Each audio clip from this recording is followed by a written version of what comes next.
那当然，台湾房地产也会有下跌的情况存在哦，没有在每天过年的。但是以今年2024到2025，除了2点第一点对面打过来这个我在会员影片有拍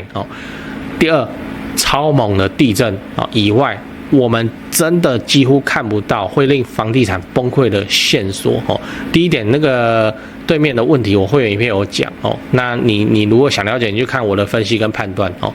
所以啊，资产膨胀的机会，你说你会不会想要上车？还是说你人已经在车上如果你人已经在车上，那你现在的资产相当于当时你上车的时间点膨胀了几%了？有没有大于1年5%？欢迎你留言区跟我炫耀一下应该都是大于5%的应该找不到什么低于5%的吧好，大概就是这样。你有没有想过，为什么大多数人存到钱了都是拿去买房子？嗨，我是买房阿元，订阅买房阿元，我先祝你老了有房也有钱。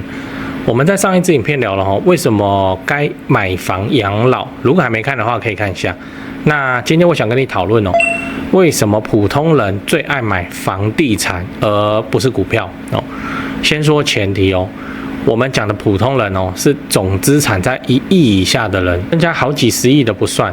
就是你认识的大部分的人当然身家财产里面最贵的就是那间房子。而且这个状况不只是台湾美国啊、日本、韩国、泰国几乎只要你喊得出来的国家，大概一般民众都是这样房子就是他最大的资产。那我的看法是这样，因为像我们一般人嘛，我们收入的来源大概就是薪资那薪资这种东西就是死猪价，除非你跳槽或是升职，不然基本上都不会有什么变化。所以对我们来说，每个月的可支配金额是固定的，你能够多省一点，你就是能够多赚一点。此时你就会有这种心理状态，就是你不希望怎样，你省下来的钱变不见，因为这些钱都是你辛苦加班存下来的嘛所以当你的户头的钱慢慢变多以后，你会发现钱越来越薄接下来你就会发现一个问题，就是你存下来的钱越多，但是钱就越来越薄了。例如10年前买鸡排一份50块现在要80块。我记得我国小的时候我还吃过25块的鸡排，其实现在25块鸡排我不敢吃，你知道当然以前是这样，这很正常那现在一份80那像我们内湖科学园区那附近那个，我记得我上次买过95的一样是鸡排。也就是说，你本来存下100万，在10年前你可以买鸡排吃到死，可是10年以后你就刚好吃饱而已这样就会心痛什么我钱越多结果钱的价值越少，所以你当然就会开始思考怎么让钱这样安稳的变多。对安稳的变多就不要风险的因为这个钱是你慢慢存下来的，所以少了你就很痛了那此时的选择题就出来了。好，来，选项 A 储蓄险定存，选项 B 买股票，选项 C 买房子，对不对我想大部分人都是这样如果你选 A， 依照现在的利率，那就是可以多吃几块鸡排而已那选项 B 呢？这个选项没有不好，可是这个选项有可能会让你的鸡排这样蒸发掉它的风险比较大。我当然知道有什么定期定额、存股什么什么，挑殖利率好的有的没的但它毕竟就是股票，股票就是有点危险这样。连那个稳定月配息的00940，你看它现在表现也还好还没有回到票面，所以最后大部分的人的选择尤其是在股票市场滚过1圈2圈以后，有赚钱他一定选 C 就是买房自产没赚钱他会想办法存钱，然后干嘛选 C 他不玩股票了，是这样。至少我们到现在还没有看过选 C 的人他会吃不到鸡排他就是什么竹间火锅什么的都可以也就是说这个选项非常的稳健又安全。此时我们就可以得到这个解买房子就是存钱的最佳解。大多数的人为什么会买房子？讲白了就怕赔钱我也怕那买房子就是那个不会赔掉你血汗钱的安全选择。再加上我们之前聊过数千年前的蛮荒时代我们人类从游猎时代到农耕文明这样流传下来的基因，女生就是需要那个洞穴，你知道可以住的洞穴你不要想歪所以你花钱买一个洞穴那你既能够把钱留住哦，又有求偶上的优势，这2个因素叠加起来，就是现在大部分人会选择买房子的原因。而且我们也可以预期哦，这些洞穴日后还有人会愿意贷款来接手哦。我讲是洞穴哦，是相当于房子哦，你不要乱讲，你们底下留言不要太夸张哦。因为社会的组成哦，就是90%的人都怎样？受薪阶级，而还没有出社会的这群人哦，他们也会需要一个安稳的投资标的，所以他们会预计准备一下以后要去接手你的房子，然后让你怎样小换大旧换新，换去更好的房子。房地产真的就是这样子在流动的哦。那我们再进阶一点去思考，我们现在应该投资怎样子的房子？还记得我们前面列出来的条件吗？就低风险跟什么稳定成长。只要你买的房子有符合这2个大要件，基本上你就很难输了啦，你就立于不败之地哦。价格 OK 的话，低风险稳定成长。就我们常讲一句话叫天塌下来了有预售屋顶着哦。我再说一次哦，天塌下来了有预售屋顶着哦。旁边的中古我没差，要跌是他先跌，你知道哦。讲完了，我们整理一下。我们今天讲为什么普通人最爱买的是房地产而不是股票？因为普通人的收入主要就来自薪资，那薪资的问题就是时租价那你只能靠存钱来增加你的财富，而因为这些钱是你辛苦存下来的，你自然也会想要找一个低风险甚至是怎样零风险的投资办法。此时房地产就成了安全且稳定增值的投资选项。而买房子的优点是，你很明确的知道，比你晚出生的人，他也会有这个需求而且他们未来就是会接手你房子的人那你也会换到更好的房子去接手别人的房子那整体就是这样流动。那最后我想问你你有听过比房地产风险更低然后更稳健、报酬更好的投资方法吗？欢迎底下留言跟我分享看，我也想看看我就是都看房子嘛。那个做生意虚拟货币那就不要拿出来讲了那个几条命都不够那记得订阅加分享这个影片到你的赖群组你要分享到 A 片群组也没关系让他们看着我的脸冷静，或是加入我频道的会员我有更多的房地产八卦不方便公开，我再拍在里面这样那目前已经蛮多人加了那大家的回答大家互动也是相当的热烈你可以一起讲八卦。今天这个话题就是会很自然的引导到什么21世纪资本论这本书的内容。如果你还没有读过的话，那就算了没关系，反正它就是讲说资本这种东西它在赚钱的速度绝对是比劳动力还要快很多的那越是成熟的国家，这个表现就越明显贫富差距就越大就是这样来的。以台湾为例我讲一个案例你就懂了假设你买了1500万正3房平面车位屋龄很低的房子，我说高雄那个台北新北听到不要高潮，马上来问我在哪里我说1500万正3房平车屋龄很低的房子在高雄以现在来说2024这个在高雄市区很合理嘛？对啊我说高雄蛋黄然后你贷款80%用不用新青安都不影响后面的计算所以你怎样？你要自备多少？300万。后面的装潢有的没的我们先不讨论。此时你就形成了你花了怎样300万，以及后面你去正常缴房贷，那你就拥有了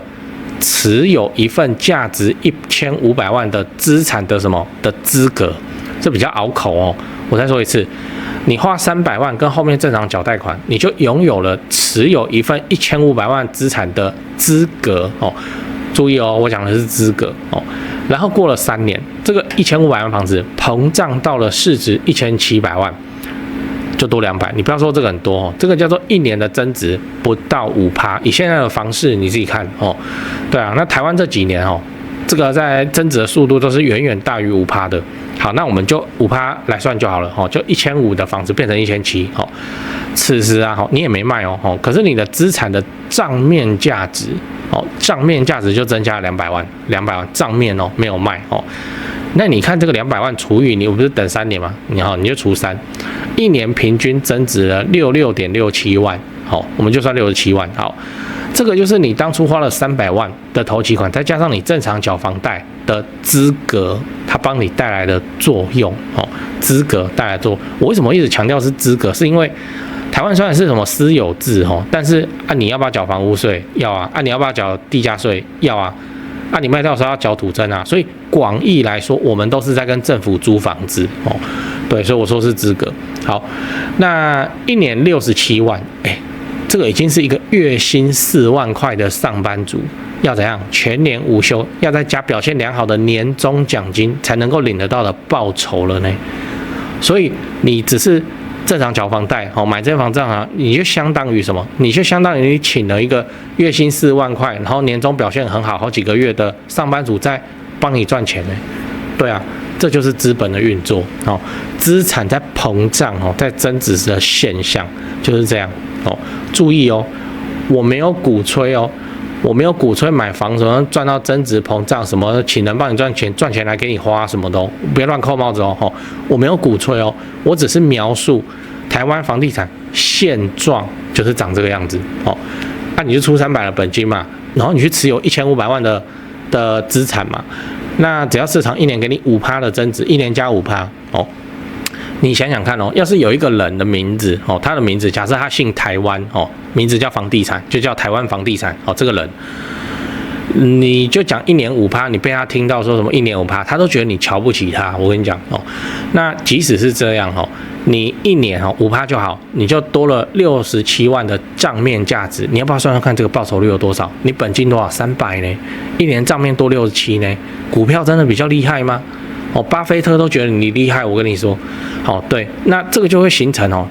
只要你的贷款能够贷到8成，那你就风险超级低因为利息又很便宜。这个就是我们台湾国民来做台湾房地产的优势优势。我们台湾是很排外的，你知道，我说在房地产上巴菲特他属于境外投资机构那你稍微了解一下我们台湾的政策就知道，就是现在台湾的房地产完全等于完全不开放给外资进入他干嘛？他保护本国的居民跟企业。不然巴菲特他看完这个，他读完这个台湾房地产，他也会买。我跟你说，因为这个跟他的雪球理论太相似了好，那我们回来经过上面的1500万房子的案例，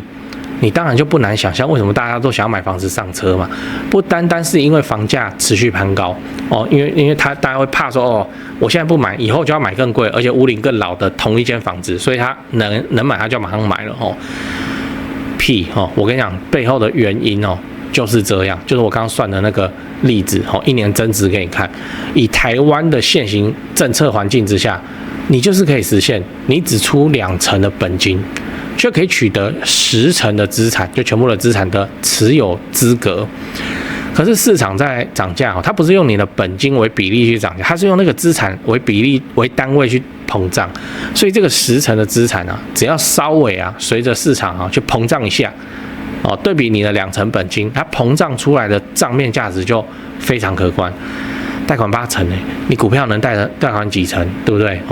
然后杠杆这么高，你说会不会怕？这是房地产我跟你讲，银行敢放给你，银行他自己都不怕这就是台湾房地产那当然，台湾房地产也会有下跌的情况存在没有在每天过年的但是以今年2024到2025，除了2点第一点对面打过来这个我在会员影片有拍第二，超猛的地震以外，我们真的几乎看不到会令房地产崩溃的线索第一点，那个对面的问题我会员影片有讲那你如果想了解，你就看我的分析跟判断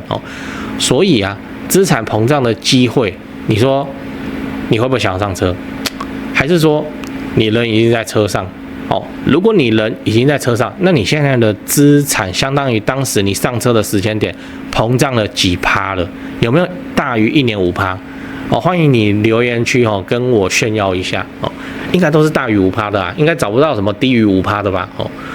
大概就是这样。影片看完了我是买房阿元我跟你讲买到会增值的好房子这件事情的难度绝对不亚于你去追女朋友。你看再多的浪漫爱情电影、偶像剧，听再多的两性专家分析，都绝对比不上你直接去追看女生反正不是得到就是学到那买会增值的好房子这件事情也一样，你听我在这边讲这个房子不能买那个房子适合自住这个房子可以，这个投报不错。就算你再听个100集，你手上也不会凭空变出一间房子啊。所以你最快的方式就是直接下场去看房子，你先看再说那你才会知道哪一种房子啊适合你。长期资产买下来你不会怕。为什么我会说买房子跟追女生很像你看你身边有没有这种人在交往之前东挑西挑，条件超级之高，对另一半的要求超级之多男的他就要另一半怎样，肤白貌美大长腿，女的就要男生怎么样，温柔多金8块腹肌。那最后你去看这个要求最多的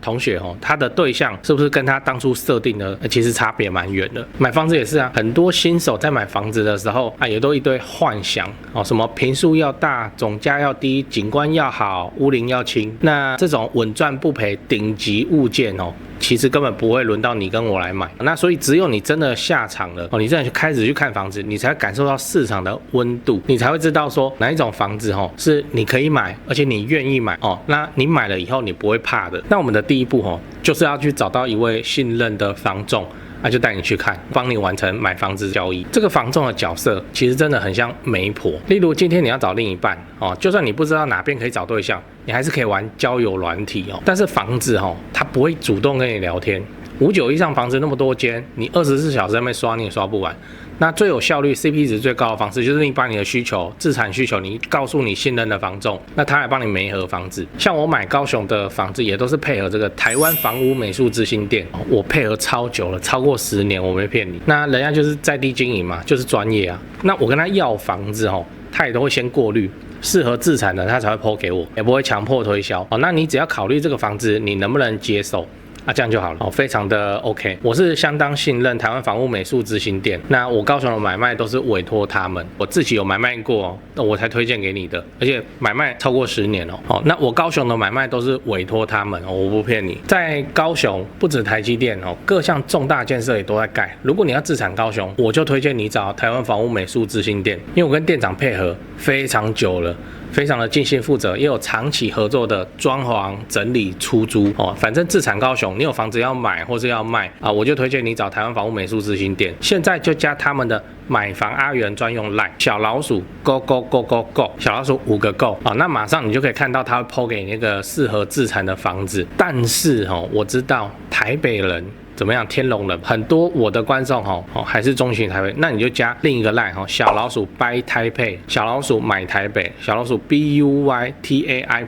就买台北的意思。这位我以前不敢 po 出来那这位是我台北市房地产的前辈导师，非常厉害的等级他店在信义区他平常主要都是服务台北市超高资产的客户台北市的房地产跟重大建设我有不懂我也是问他，所以不管你要自产台北新北或者你房子要给他们卖也都可以啦。那不过我要提醒一下既然你都敢去看台北市了，那你的实力就要够你不要没多少钱，你说你要自产台北就去闹我前辈那边你实力就要够不要没多少预算那边跑去闹这样我真的会被他骂。那我台北高雄的口袋名单我都推荐给你了那自产台北你就加 LINE。 我再说一次高雄的 LINE 是小老鼠 go go go go go 5个 go 那台北的 LINE 是小老鼠 buy 台北小老鼠买台北。最后记得好房不好不要炒房，长期自产出租，配合政府的社会住宅政策，做个好房东，合法缴税。额外提醒，欢迎加入我买房阿元的付费频道会员，订阅买房阿元。我先祝你老了有房也有钱。OK。